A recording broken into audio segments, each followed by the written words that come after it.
And welcome to the Carolina Panther mini camp report, coming to you today live from the Bank of America Stadium practice facility right next to Bank of America Stadium. I'm the coach, Dick Cox, joined by my partner, Larry Phillips. Well, Larry, normally when we come up here for this thing, we're sweating and it's 100 degrees, and then being on this AstroTurf, it's been like 110 degrees. But I saw people out here today with jackets. It is actually a little chilly in the 60s today. You know the players had to love that.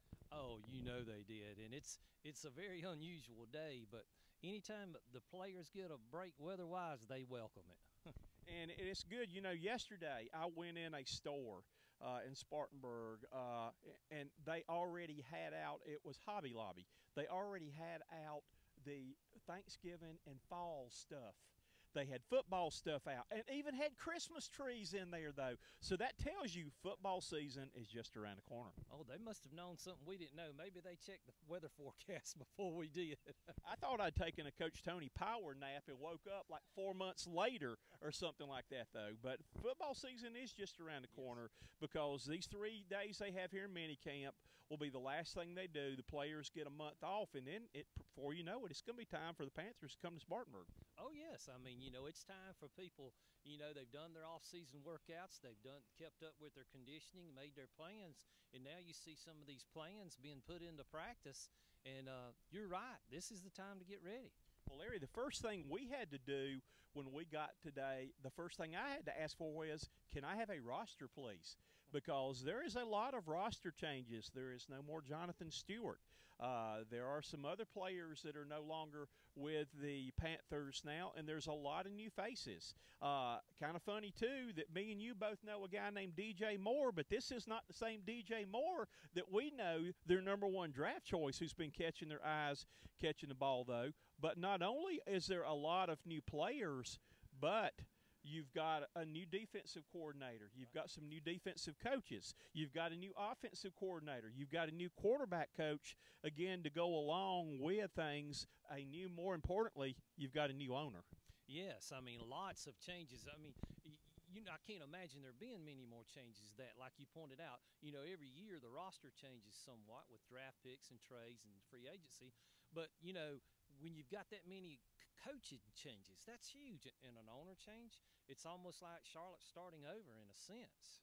Well, Larry, it was scary at the end of the year for Panther fans when Jerry Richardson came out and said, I'm selling the team. And I know there was a lot of worry probably among players, among employees here, and of what's going to happen. But in talking with some of the Panther employees today, they said it's been a pretty smooth transition.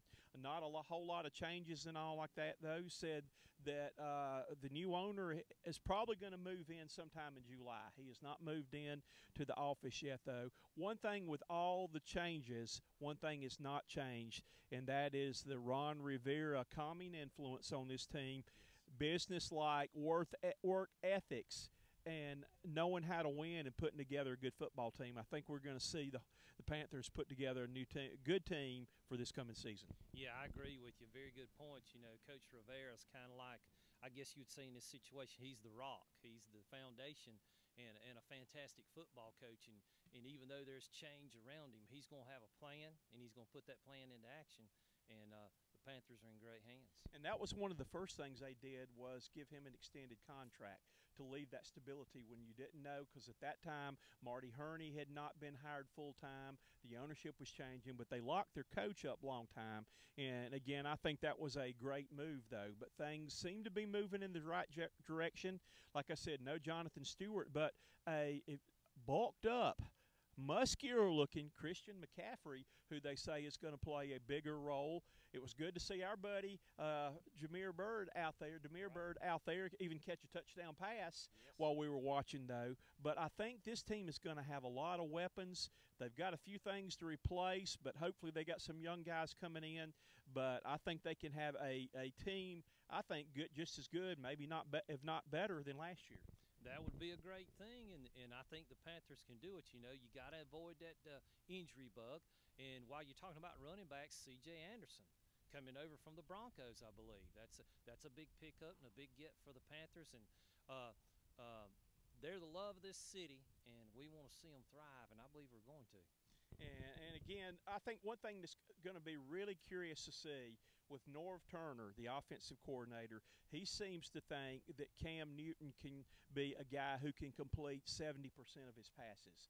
He's worked really hard on him trying to get rid of the ball quicker, make quicker decisions and all.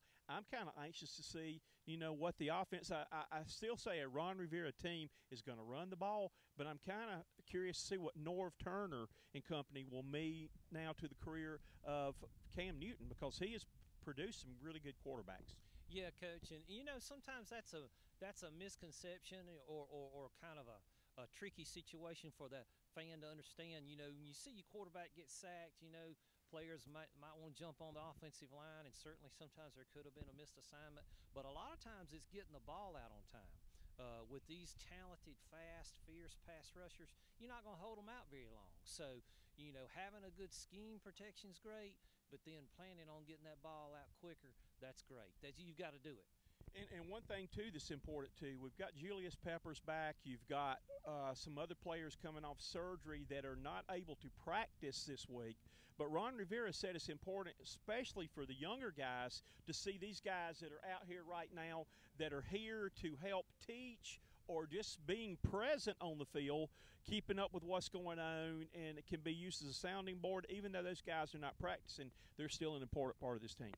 Oh, the mentoring, Coach, the coaching, the teasing that they like to do. But, that builds the relationship so that they can support each other and coach each other and encourage each other. And I saw some of that today at practice. So that's going to wrap things up today from the practice field here in Charlotte, North Carolina. Training camp just around the corner. The Panthers will be coming in. Again, they play in the toughest division, the South Division in the NFC. You had 3 teams that were out of that division, and all 3 of them are going to be good this year. It's going to be an interesting year. It's going to be tough again, and I know the fans are looking forward to it. Can we order some more of this weather? That's what I want to know, Coach. Let's bring it to Spartanburg for training camp, and it'll be a plus, though. So from a chilly practice field, the wind's blowing today about 60 degrees. Great first day of Carolina Panther mini camp right now. He's Larry Phillips. I'm the coach, Dick Cox.